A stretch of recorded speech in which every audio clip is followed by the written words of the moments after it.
What's good, kings and queens? It's your inspirator, motivator, coming at you with another The Man of Chivalry show, episode 3. I'm excited to do another episode. If you haven't checked out episode 1 and 2, you can go on my YouTube channel and The Man of Chivalry show and check out episode 1 and 2. And then you can catch up for episode 3. So let's jump into it.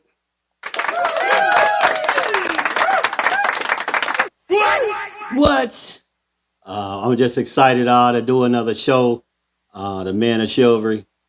Just talking about, the purpose of this show is just to inspire men to find and live in their purpose and to have honor and confidence in who they are. So, the motivating factor for me to start this show was to really just to try to inspire men.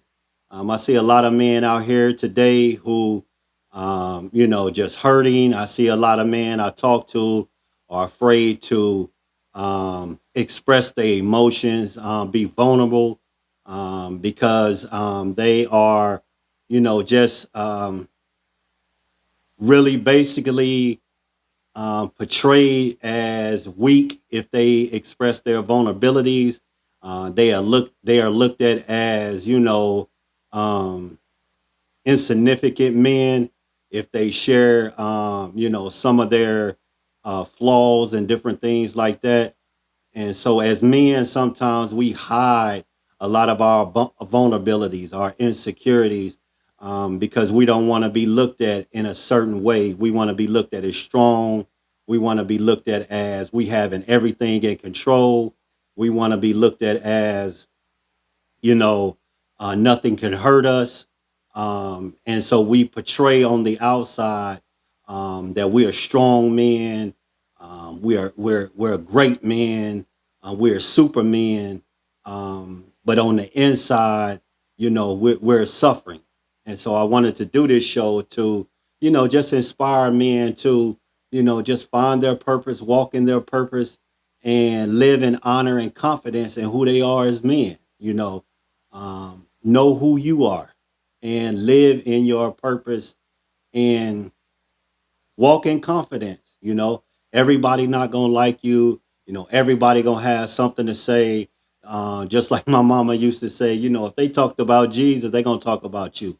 No matter what you do good, they gonna talk about you. And so, that's the real purpose of my why I wanted to start this show was to, really inspire men and get men to, share their vulnerabilities, share, what are some of their weaknesses, share, what are some of their flaws, so that as men, iron sharpen iron, we can come together and lift each other up, support one another, and help us help each other to become, better men.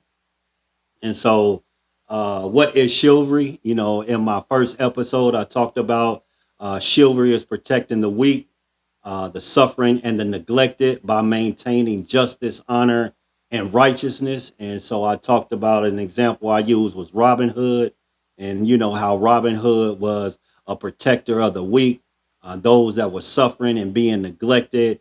And so, he used his archery with his bow to maintain justice and honor and righteousness, to help those who are unfortunate. And so, as men, it is important, as men of chivalry, that we protect those around us who, are weak. We protect those who are suffering and who are neglected. We protect those who are brokenhearted.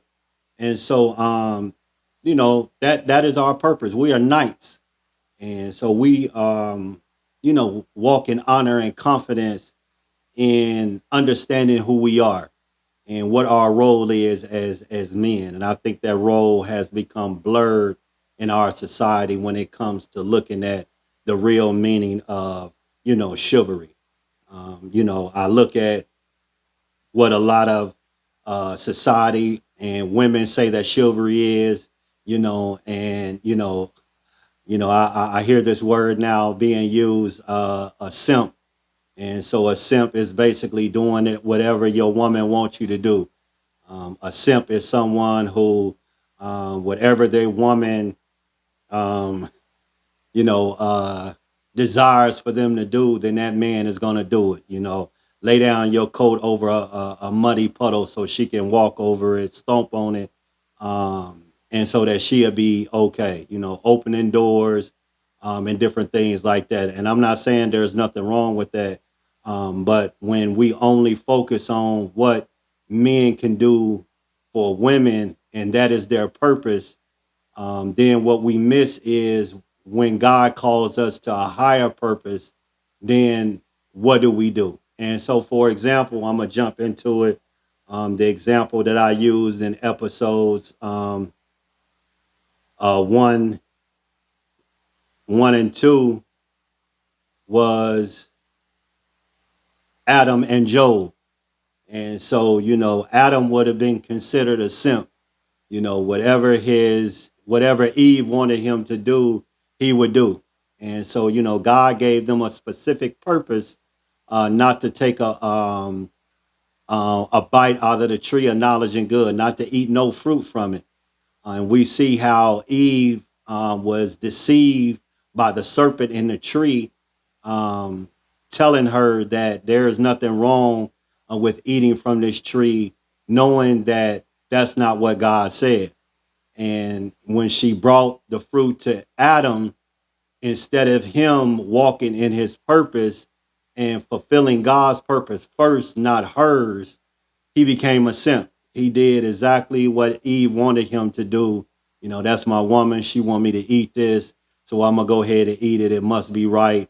And instead of being a man of honor and a man of chivalry, walking in the confidence of what God wanted him to do, and saying, I'm not going to eat this fruit. God told us not to eat of this fruit. And so I'm not going to eat it. You have disobeyed. Let's have a conversation with God.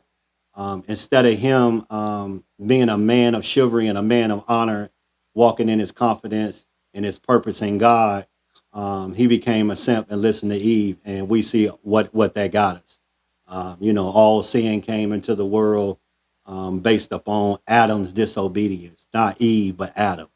Another example that I used was Samson and Joseph, how Samson became a simp with all of might and power that he had, the strongest man in the world. We see that he, got with Delilah, and Delilah basically deceived and tricked him, asking him where's his strength lie? What makes you strong? And if you love me, you would tell me the truth and what makes you strong. And so we see that Samson basically said, if you tie my hands with these ropes, that's where my strength lie. If you lock my or braid my hair in locks, that's where my strength lie. And every time that Samson told Delilah that that's where his strength lie, she basically yelled out for the Philistines, come get him. Samson, the Philistines is here.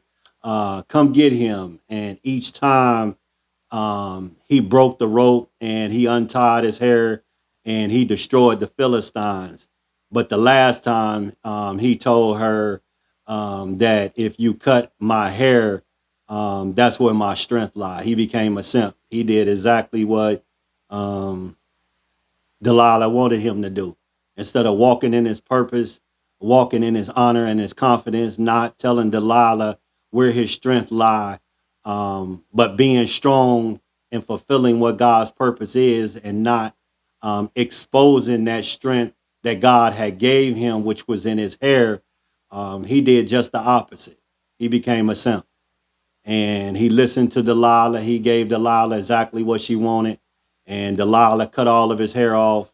And we know what happened. The Philistines came. He didn't have no strength. He lost his strength. They took an iron and put it in a hot fire, and they seared and they put it on his eyes and burned his eyes out till he was blind. Um, and we see that he was put in bondage until he got his strength back and his hair came back. And we see that Samson committed suicide, killed all of the Philistines by pushing the pillars of the Philistine palace apart, and the whole palace came down on the Philistines and Samson himself. But then I used Samson versus Joseph. We see how, Joseph was sold into Egypt and became second in charge under Potiphar. And one day he went into Potiphar's wife's house because she asked him to do something.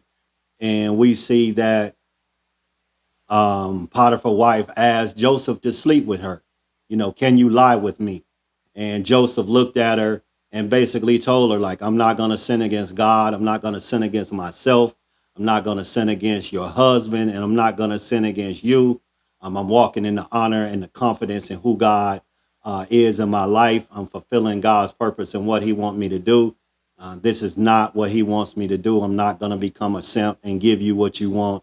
And he stayed faithful to God.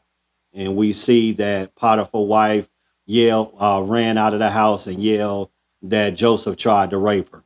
And we see that, he got thrown in jail, but we see that all things work together for the good. And we see how in that situation, God worked everything out for the good of Joseph, making him second in charge next to Pharaoh, and getting out of prison and becoming one of the greatest men in the Bible. The other example I used was the church being the bride and Christ being the bridegroom, and how when you look at the church today, it's a simp. When you look at churches today, churches are a simp. And basically, they are doing whatever they want to do, running wild, doing whatever they want to do, and not walking in their purpose and what God has called them to do. They are the church is a type of woman simp, I would say. And so Christ is the bridegroom. He said, I'm coming back for a bride without spot, blemish, or wrinkle. And so are we as a church, are we as a bride preparing ourselves for our bridegroom to come? Or are we out here using our vulva to trap people into our seductive web, which I see, a lot of women are doing today. I'm gonna be honest. I see a lot of women feel like the only way they can get a man or to keep a man is through their vulva, and so that's basically when I see the church, when I see a lot of ministers, a lot of pastors, they are using their tongue to manipulate and trick a lot of people into doing what they want them to do, to pay tithes and to, give to the church and different things like that, when they are broke. And it's a way that you give to the church faithfully, based upon your purpose in God. And so, those are the examples, that I use. Is the church the bride, walking in the honor and in the purpose that God has called it to walk in, or is it manipulating people? And we see today the reason why society and the world is crumbling and doing in a chaotic way, in a chaotic state, is because the church is not walking in the purpose and in the honor of what God has called it to walk in. And so, you know, but there is um, gonna be a bride that Christ is gonna come back and get. And so it is going to be a group of people who are walking in the honor of God, fulfilling God's purpose, and God and Christ is going to come back and receive that bride to himself. The question is, what are you doing? Where your heart is at? And so my topic is questioning, what are we doing as men? What are we doing as bridegrooms under Christ to um, make sure that the weak is protected. Make sure those who are neglected um, are protected and covered. To make sure those who um, are vulnerable, we don't manipulate and use them, but we cover them and protect them to make sure that they are safe. So, those are the examples that I use, when it talks about real chivalry, not the chivalry that, is taking place in our society today, but I'm talking about real chivalry where a man walks in his purpose and fulfills his purpose and walks in his honor, doing what God called him to do and not just, being a simp and doing whatever his woman is telling him to do. And so, as men, we are submissive to God and we walk in the honor of God, being submissive to Him. And then God gives us direction to, um, teach the family what it means to walk in the honor of God and we become leaders. And so then, in episode 2, I talked about the 5 wounds of the soul and how we go through these 5 wounds as childhood trauma, and how we should heal from these wounds that we go through, that has caused this trauma as young children, as young adults. And so I talked about the inner childhood trauma, the inner womb of rejection, like somewhere along the line as children, we were rejected.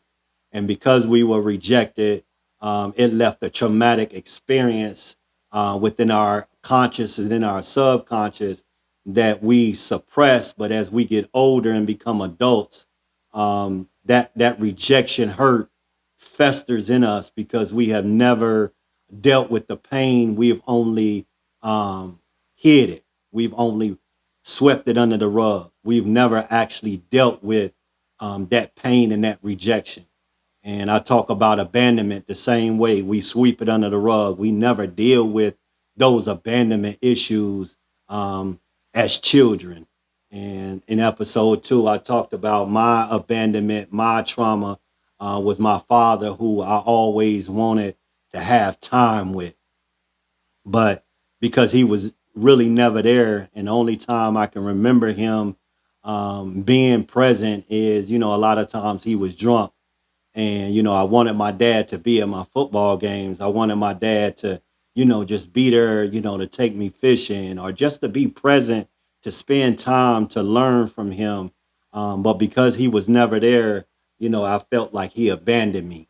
And so it left a traumatic experience within me. And as I got older, anytime I felt abandoned, it hurt me. And I would go into like a turtle shell and, not talk about it and try to deal with it internally. But I was suffering. So, and, I recently read an amazing story about this young boy talking with his father, and he asked his father, could he? Well, he basically asked his father, like, how much do you make an hour, Daddy? And his father was like, well, when I add up my hourly wage and, all the different tips and different things that I get, when you add up everything that I do in a day on my job, I make roughly around about $100 an hour. And so his son was like, well, Daddy, can I borrow $100? I mean, $50. And so his dad, said, the story said that his dad got upset because after he asked him how much he made, and he told him $100 an hour, he was like, what do you need $50 for? Like, I'm, busting my ass. I'm out here working, trying to take care of the family. And, as men, how sometimes we get frustrated, we get beat down by the world so much, beat down by our jobs, beat down by society, that when we come home, sometimes we bleed on our families that has nothing to do with how we are being treated out in the world. But sometimes we come home and bleed on our families because of those traumas when we grew up as young kids that we have never dealt with. And so we see that this father started getting angry at his son because he simply asked him, could he have $50? And so his son left, went in the room, started crying, and his dad felt bad. So he went in there and he gave his son $50. And he was like, son, here you go. Here's the $50. And so the son was like, thank you, dad, reached up under his pillow and got some money out from under his pillow. And his dad got angry again. He was like, hold up, son. Like, why didn't you tell me you already had money? Like, why do you need all of this money? And the son was like, well, dad, I had $50 already. And the dad kind of got upset again. And the son was like, but I needed another $50 because you said that you made $100 an hour. And he said, and the son was like, I wanted to have $100 so I could have an hour of your time. So the son was basically saving up money, gathering up money to reach $100 because he just assumed that his dad made $100 an hour because he wanted to give $100 back to his daddy to have an hour of his time. And I thought that story was so significant and important, um, especially to men, because at the end of the day, that's all our children want is our time. We can give them gifts. We can take them places. We can do all kind of different things. But just sitting at home, watching a movie with your child, that's time. Playing a game with your child, that's time. Me and my daughter have certain days throughout the week. On Tuesdays and Fridays is like her McDonald's day. So I take her to McDonald's as a way of rewarding her for her good behavior, letting her know how proud I am of her. And so that's our time to go to McDonald's and enjoy that time. And she loves it. She knows on Tuesdays and Fridays it's her McDonald's day. And so, it's important as fathers and as men that we spend time with our children because that's what they want is our time. When we are gone from this earth as fathers, the only really thing that our children are going to remember is the time that we spent with them, either good or bad.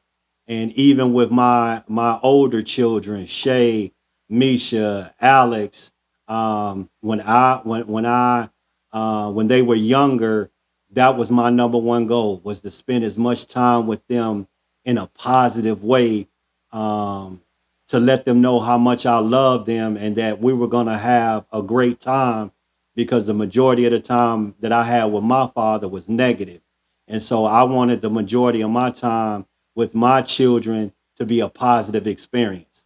And so we can talk right now, and the majority of our talks when we are talking about them as young children growing up is the majority is positive experiences, positive things we did as I was their father in their lives that we cherish still to this day. So, just those type of things that when we abandon our time from our children, it affects them later on as they grow up and they have trauma because they want our time. And so, I also talked about in episode 2 was a humiliation wound, an inner childhood of humiliation.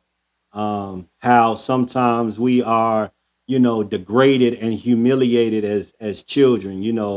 My dad, man, was very hard, and he would always have me help him like work on cars and different things, and he would say, "Son, go get me a seventh, eight socket or a seventh, eight wrench." And if I brought the wrong wrench back, if I brought like a 9/16 or a half an inch socket or wrench, he would cuss me out. I mean, he would dog flat, call me stupid and dumb, and really humiliate me to a point where I really didn't even want to even help him anymore.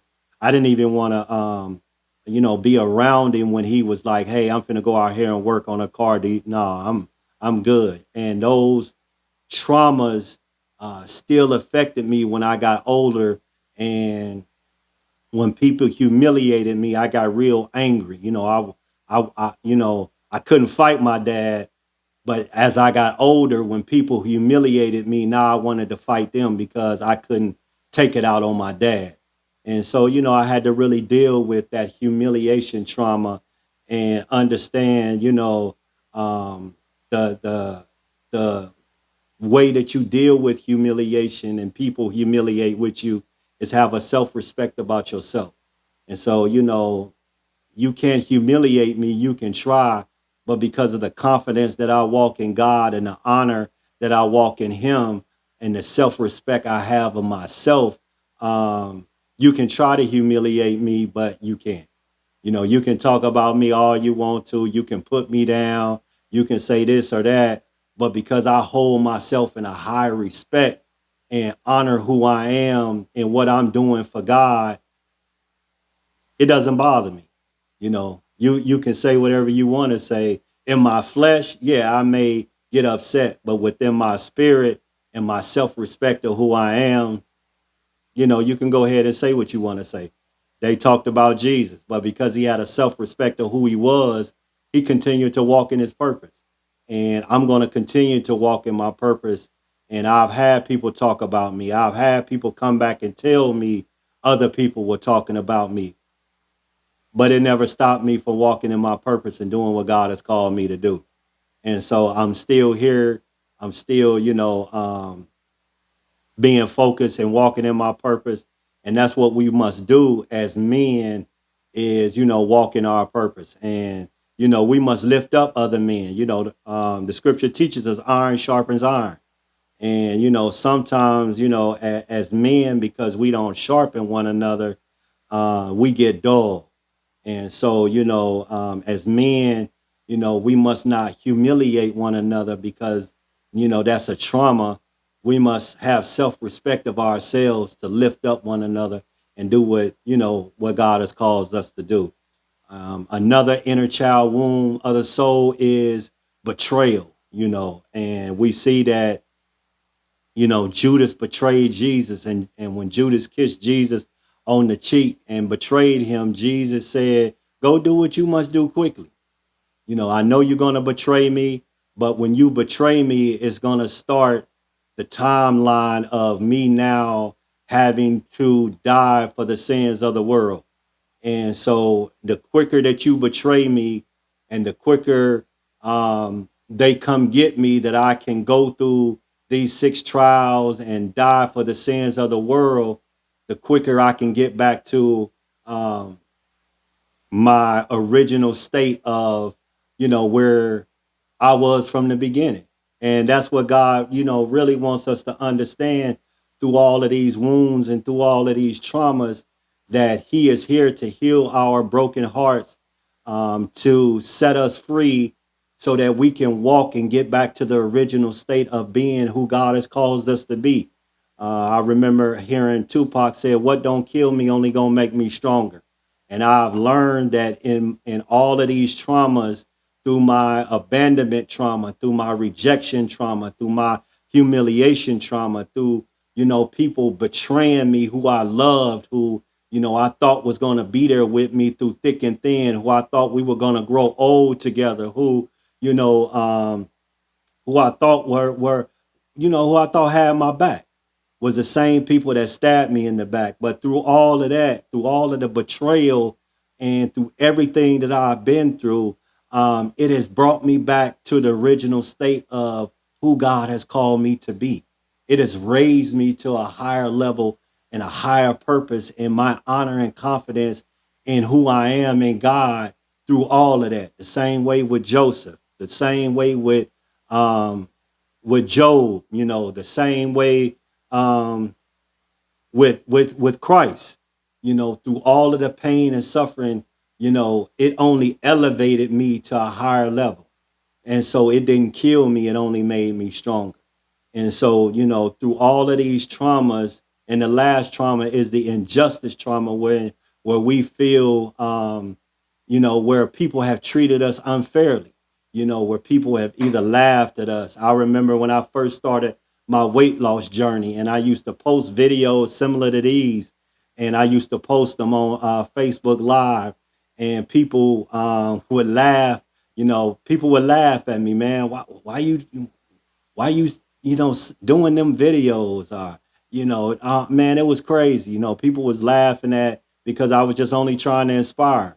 I was only trying to help people understand the process of on a weight loss journey, what you go through mentally. So I was trying to inspire people when they were taking mistakes that I would say in the video, or some of the flaws that I had in the video, and they would laugh at them instead of encouraging me to do, um, what I was doing. They was laughing at me, and it made me feel, treated unfairly. That I was only trying to do something positive, and they was laughing at it. But what I realized through my trauma and actually doing the hard work of healing in that area where I've been treated unfairly, I've learned how to self forgive myself for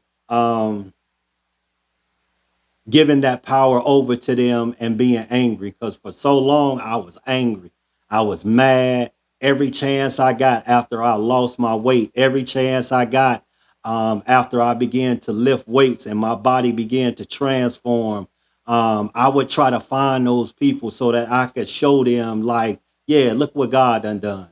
I was trying to take vengeance in my own hands and show them, look what God has done. And I wasn't forgiving in myself in who I was.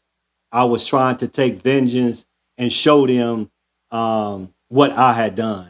And God began to deal with me with that. He began to show me how to self forgive myself for allowing that pain, that poison, and that hurt that they treated me unfairly, and how to let it go and give it to God. And that's what I had to do. I said, God, vengeance is yours. You can deal with them better than I can. And that's what we must understand. When people treat us unfairly, when people betray us, when people humiliate us, when people abandon us, when people reject us, the greatest vengeance we can do is let God handle it. The greatest vengeance we can do is put it in God's hands. And I'm not saying that God doesn't allow us sometimes to defend ourselves, because we are warriors. Men of chivalry. When you look in the olden times, back in the very old days, where men of chivalry was about knights, and knights had armor, knights had a shield, knights had a sword, knights had protection. And so what I'm saying is that sometimes God, yes, will let you take vengeance, but you must have a discerning understanding when God wants you to have those vengeance. Ecclesiastic said there is a time for everything. There is a time, for peace, and there's a time for war. There's a time to love, and there is a time to hate. But we must walk in that balance of understanding when those times are. And I can remember when the Philistine army came in, and when David and his men was at war, and the Philistine army came in and took David and his men's, women and children. They took their cattle. They took all of their belongings. And when they came back from war, it was gone. They had stole everything.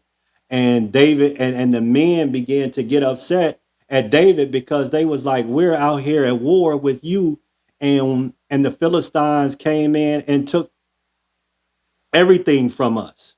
And David encouraged himself, went before God, and he asked God, can I go back and wage war on the Philistines and get get all of my possessions back? And God said, go get it.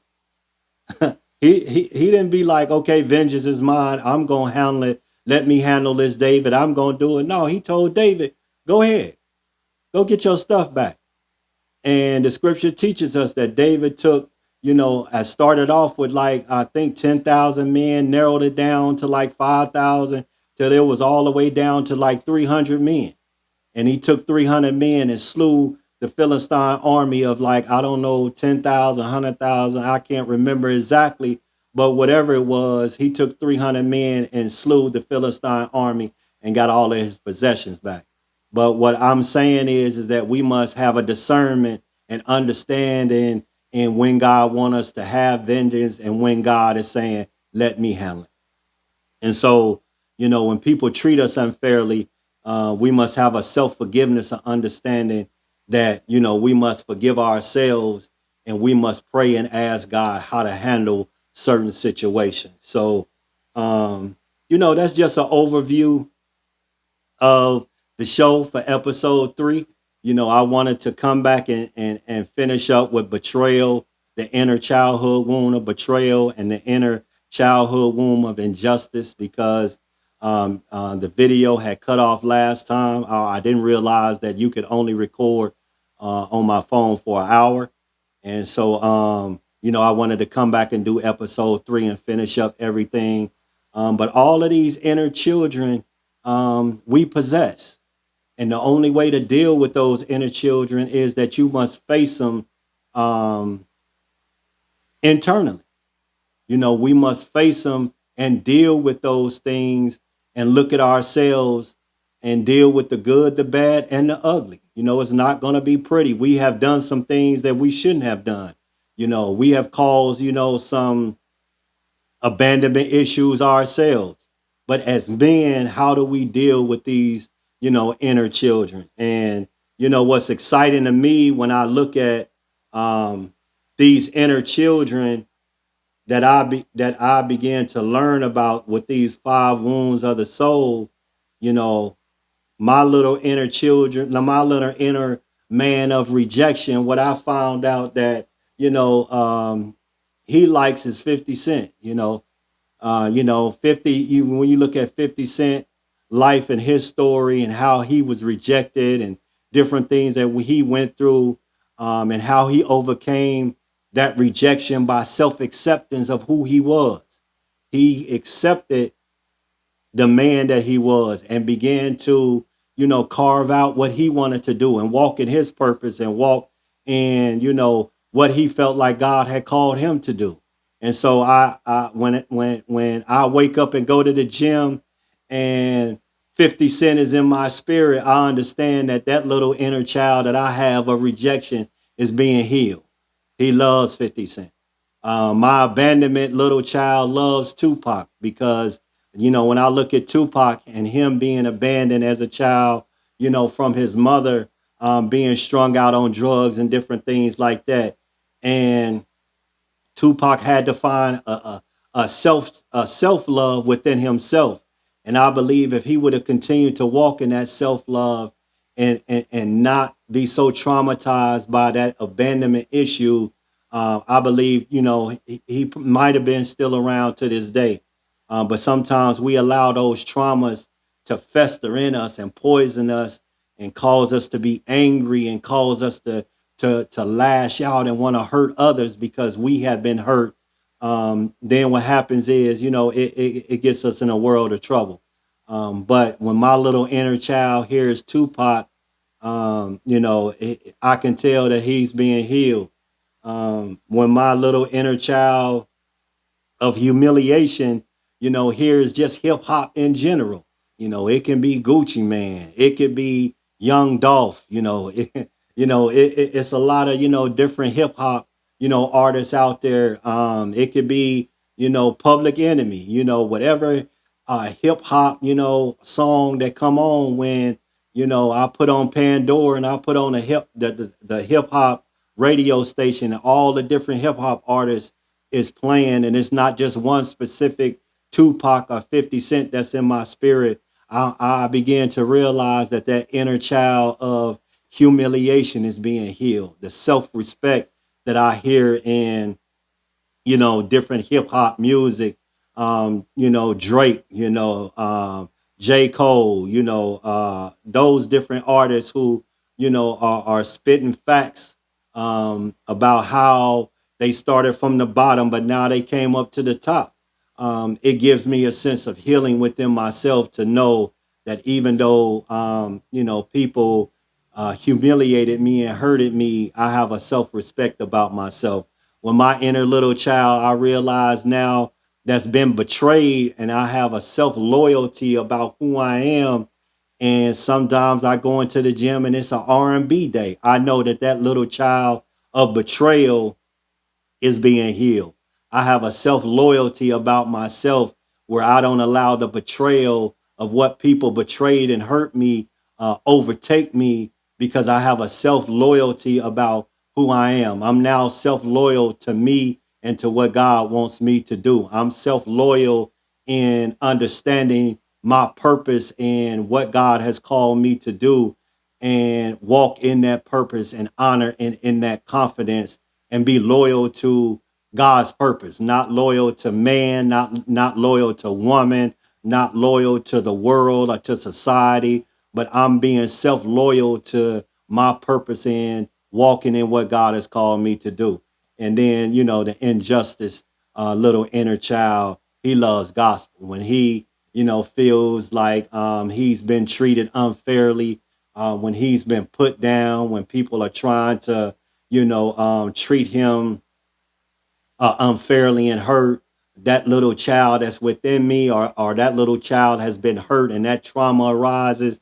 When a gospel song comes on, I understand that that little child in me is being healed. So, not only have I learned to, heal within myself, I've learned what music my little inner children that has been traumatized and went through those different traumatic experiences, through those different wounds, when that different type of music is played or is in my spirit, I realize that those inner children are being healed, and everybody is different. Your little inner child may like country music. Your little inner child may like jazz. Your little inner child of healing, may like pop. You have to find what music or genre of music your little inner child likes, um to be able to heal. I found mine, and so that's what I realize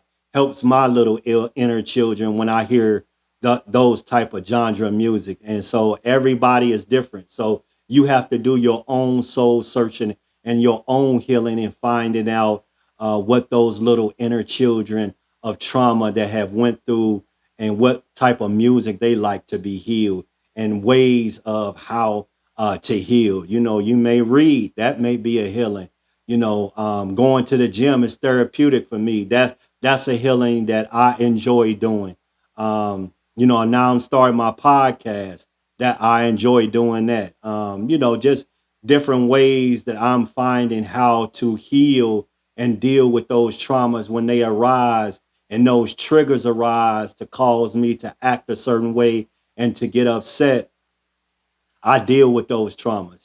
I deal, with that abandonment issue when it arises, and I feel like, things around me and people around me are abandoning me, and that little child gets mad and angry and wants to lash out at those people.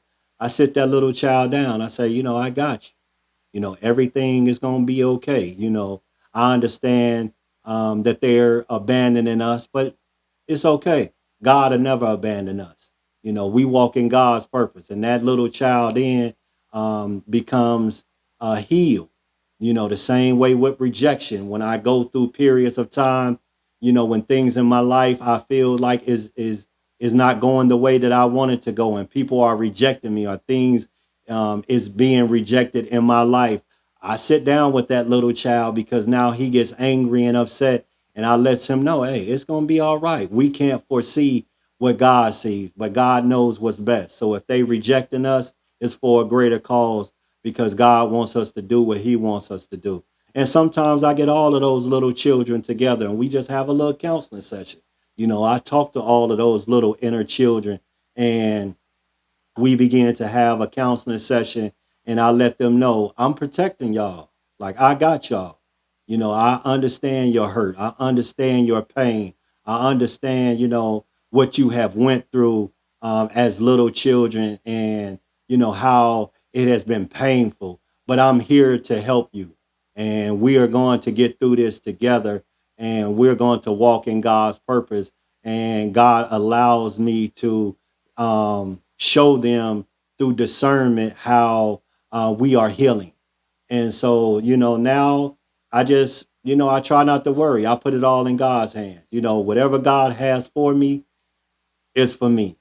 God is going to work it out. Whoever leaves out of my life is cool. It wasn't for me.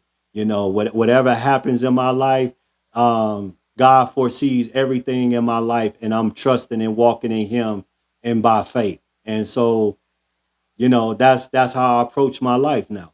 Do I still worry? Do I still have doubts? Of course, I'm human, but I've learned now how to um, correct those things, and put it in God's hands, and listen to God, and know that God is going to work all things out for the good. And I'm just not quoting scripture, but now I'm actually walking by faith and living out those scriptures. So, but yeah, that's episode 3, the Men of Chivalry show.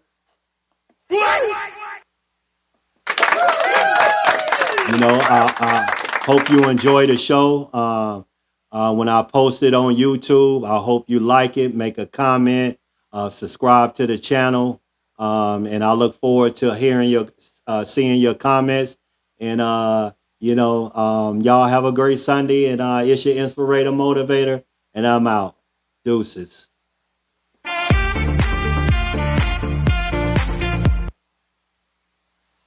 Peace.